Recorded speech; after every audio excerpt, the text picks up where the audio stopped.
Bismillahirrahmanirrahim. Assalamualaikum warahmatullahi wabarakatuh.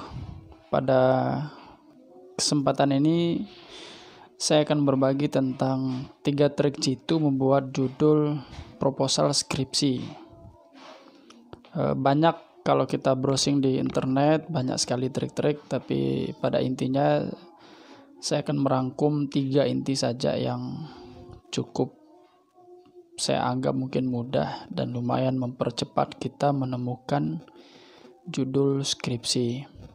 Oke, to the point. Yang pertama, dosen pembimbing. Karena dosen pembimbing ini menentukan alur cerita lama tidaknya dari proses bimbingan judul skripsi kita. Kemudian juga jangan sampai antara topik yang akan kita angkat itu berbeda dengan disiplin ilmu atau pakar daripada dosen pembimbing yang akan kita ajukan ke program studi kita. Jadi terkait dengan dosen pembimbing, kita harus cek rekam jejak riset calon dosen itu di Google Scholar. Nah, tujuannya apa? Supaya kita mendapatkan variabel atau topik terbaru. Saya akan mensimulasikan cara mengecek rekam jejak penelitian daripada seorang dosen atau calon dosen pembimbing kita. Misalkan kita akan mencari salah satu dosen yang misalkan akan kita jadikan sebagai dosen pembimbing kita. Teman-teman bisa mencari di Google Scholar, diketik Google Scholar. Ini dia Google Scholar-nya. Kita tunggu. Oke. Kemudian di sini kita masukkan namanya, misalkan nama Sarudin misalkan. Ya, ada beberapa pilihan nanti di sini Sarudin, kemudian dicek atau misalkan nama yang berbeda silahkan, tergantung dosen pembimbing yang ada di program studi kita masing-masing. Misalkan di sini kita klik. Ya. Di sini ada beberapa rekam jejak riset yang sudah dilakukan oleh calon dosen pembimbing kita. Dari sini kita bisa melihat beberapa judul atau riset yang pernah beliau laksanakan, dan dari sini kita bisa menyimpulkan ternyata apa disiplin ilmu atau topik-topik yang sering beliau angkat. Dari situ kita akan terinspirasi, misalkan kita ingin dosen A. Ternyata dari hasil penelusuran Google Scholar-nya, ternyata dosen A ini topik yang sering diangkatnya adalah tentang problem based learning misalkan. Maka kita harus mencari ide, mengambil kata itu menjadi kata kunci yang akan kita jadikan judul, yang kemudian nanti kita akan menggunakan trik 2.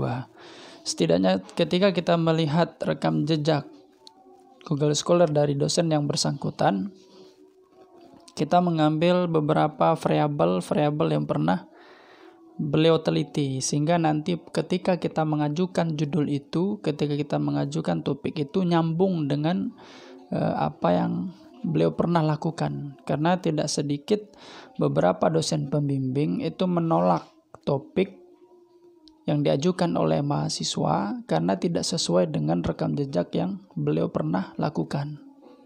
Jadi ini adalah trik pertama. Buka Google Scholar, kemudian cek rekam jejak penelitian dosen tersebut di Google Scholar-nya, ambil beberapa variabel yang mungkin pernah beliau teliti, itu kita akan menjadikan topik penelitian. Sehingga nanti pada saat proses bimbingan proposal ataupun sampai skripsi itu mudah. Karena apa yang kita inginkan dengan apa yang sudah dilakukan oleh dosen pembimbing kita itu sama. Itu adalah trik pertama. Kemudian trik yang kedua adalah cek repositori kampus. Di trik pertama kita sudah mendapatkan kata kunci atau topik yang akan kita angkat.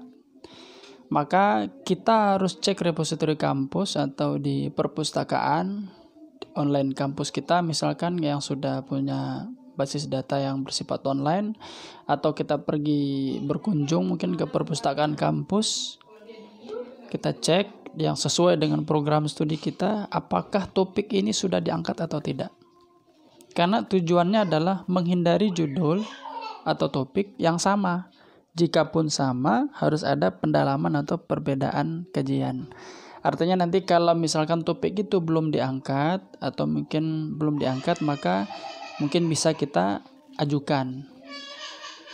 Tapi kalau misalkan topik itu sudah pernah diangkat, maka kita harus cek skripsi yang sudah di-ACC, yang sudah dikumpulkan di perpustakaan itu, apa yang sudah dilakukan dan apa yang belum. Nah, yang belum dilakukan itu cara cepatnya kita mengetahui langsung lihat di bab terakhir, yaitu bab kesimpulan, lihat saran. Jadi itu adalah trik. Kalau misalkan topiknya sama, maka kita harus buka di bab terakhir, di bab penutup, langsung kita cek saran yang diajukan oleh penulis tersebut. Dari saran itu biasanya dia sampai mana dia telah melakukan riset itu, kemudian dia memberikan saran untuk tindak lanjut dari hasil risetnya dia. Jadi itu trik cepatnya bagaimana kalau kita menemukan judul yang sama. Langsung cek di bagian saran di bab terakhir, apa yang sudah dilakukan. Kemudian kalau misalkan kita tidak menemukan saran, maka kita cek di bagian rumusan masalah. Rumusan masalah dari skripsi tersebut. Di rumusan itu ada beberapa yang menjadi poin dari masalah yang akan dikaji. Nah, dari situ kita bisa melihat, oh ini sudah dilakukan, ini yang belum dilakukan. Itu trik yang kedua. Kemudian trik yang terakhir, setelah kita fokus, kita yakin dengan variabel penelitian atau topik penelitian maka yang terakhir adalah kita mencari referensi pendukung. Mencari referensi pendukung banyak sekali website, tapi yang pertama saya rekomendasikan, yang pertama terutama kita di Indonesia, maka kita harus cari dulu di Garuda. Karena Garuda ini adalah kumpulan semua jurnal yang ada di Indonesia, tanpa terkecuali kalau dia bersifat online. Kecuali kalau tidak online, maka tidak ada di Garuda. Jadi yang pertama saya rekomendasikan adalah di Garuda. Baru nanti kalau misalkan kita cek di Google-nya, kemudian di Doaji juga bisa, kemudian di Sendirect yang versi bahasa Inggris. Kalau untuk yang Doaji bahasa Indonesia, bahasa Inggris ada, kalau di Sendirect bahasa Inggris full. Kemudian bisa juga di Morarev yang untuk versi dari Kemenak, mungkin yang beberapa riset teman-teman atau mahasiswa yang berasal dari Universitas Islam, maka bisa nanti referensinya cari di Morarev, kemudian ada ProQuest, EBSCO, kemudian Neliti, kemudian Dimensi. Banyak tempat kita mencari referensi pendukung. Yang paling enak itu kita cari website pendukung yang file PDF-nya bisa kita download langsung. Jadi tidak hanya kita melihat judul saja atau abstrak saja, tapi kita tidak bisa melihat full papernya.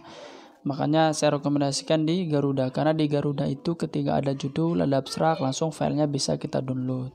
Nah, referensi yang kita ambil harus 5 tahun terakhir paling bagus. Karena ada juga beberapa pembimbing yang mensyaratkan nanti topik yang kita angkat itu harus 10 tahun terakhir misalkan.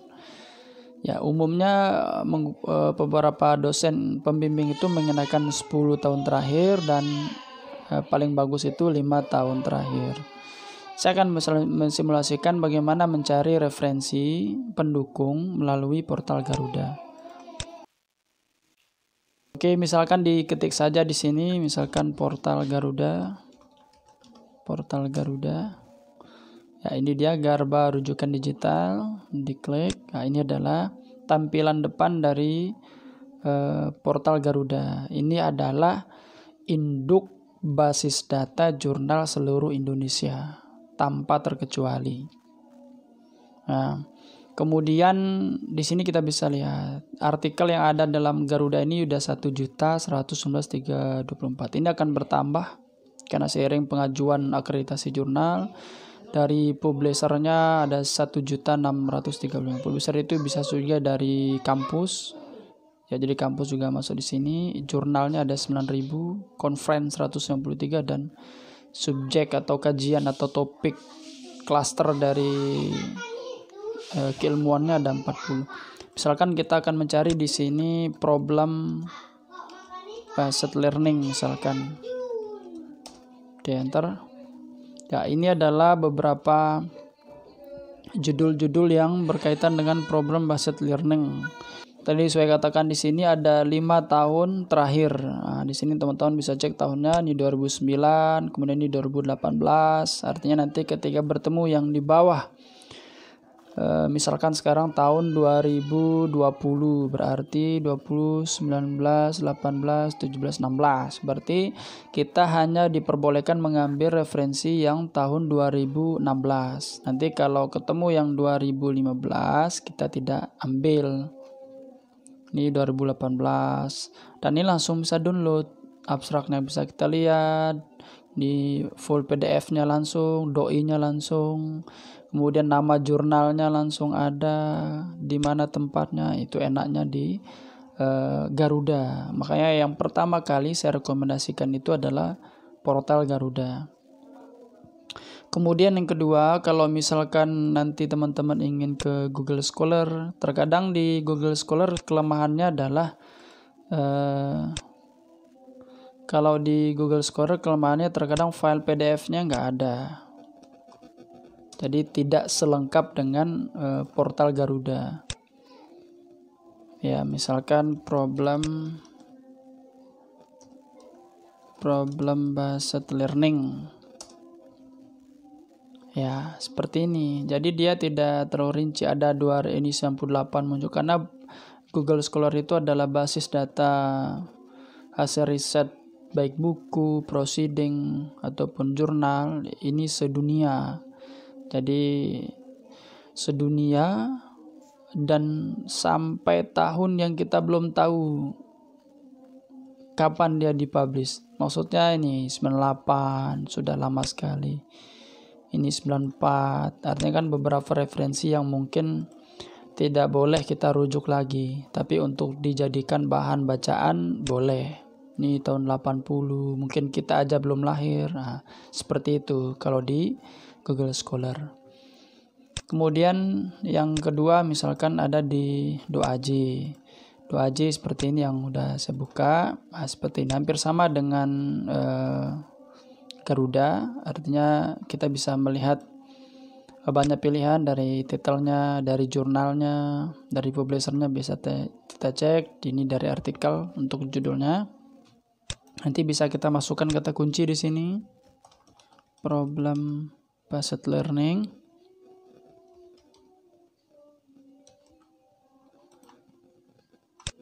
Problem based learning. Ya, ini yang beberapa referensi yang berkaitan dengan problem based learning. Jadi ini bisa langsung kita full text, langsung kita download, langsung kita baca jadikan referensi. Seperti di Indelity juga bisa. Ini bisa kita cari. Di sini juga hampir sama. Di Indelity juga ada kelebihan dari Indelity ini juga adalah beberapa repositori kampus juga berafiliasi di sini. Artinya nanti mungkin kita bisa cek juga apakah repositori kampus kita juga sudah masuk ke basis data Indelity. Ini bisa dicek di sini, kata kuncinya dimasukkan. Di Dimension juga bisa. Ini yang paten sudah berafiliasi dengan doi-nya sudah ada. Problem based learning. Ya.